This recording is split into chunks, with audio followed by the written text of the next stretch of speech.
মানুষ আসলে যারা এই ধরনের কথা বলছে তারা মানুষের মনের কথাটি জানতে পারেনি। এই শাসক শুরু থেকেই এই খেলা মেলা এগুলো দিয়ে মানুষকে ভুলিয়ে রেখেছে। মানুষ যে বিচারটা চায় সেটা তারা আসলে বুঝতে পারছে। মানুষের কাছে এই ব্যাপারটা পরিষ্কার হয়ে গেছে যে আজকে আমাদের দাবিটা আমাদের ছিনিয়ে নিতে হবে। এরা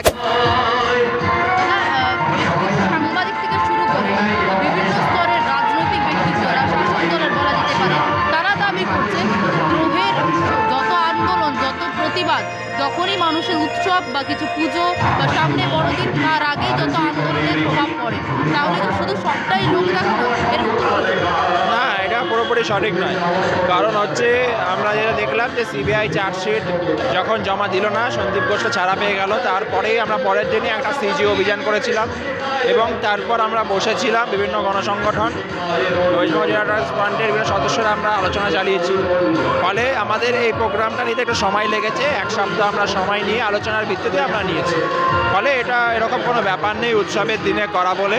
হ্যাঁ, আর মানুষ আসলে যারা এই ধরনের কথা বলছে তারা মানুষের মনের কথাটি জানতে পারেনি। মানুষের মনের মধ্যে প্রতিবাদটাই আছে, এটাই মানুষ চায়। ফলে এই সমস্ত কথা বলে আসলে এই শাসক শুরু থেকেই এই খেলা মেলা এগুলো দিয়ে মানুষকে ভুলিয়ে রেখেছে। তারা এখনও চাইছে যে এই খেলা মেলা দিয়ে মানুষ ভুলে থাকবে।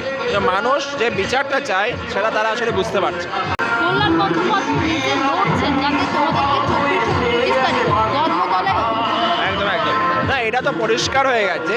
রাজ্যের শাসক দল তাদের নেতামন্ত্রীরা যে বারবার এই থ্রেড কালচারের পাশে দাঁড়িয়েছে, তাদের হয়ে লড়েছে এবং এখনও যেন এই যে বিভিন্ন জায়গায় প্রতিবাদ আন্দোলনের কণ্ঠ দমিয়ে দেওয়া যায়, তার জন্য এরা ক্রমাগত তাদের প্রচেষ্টা চালিয়ে যাচ্ছে।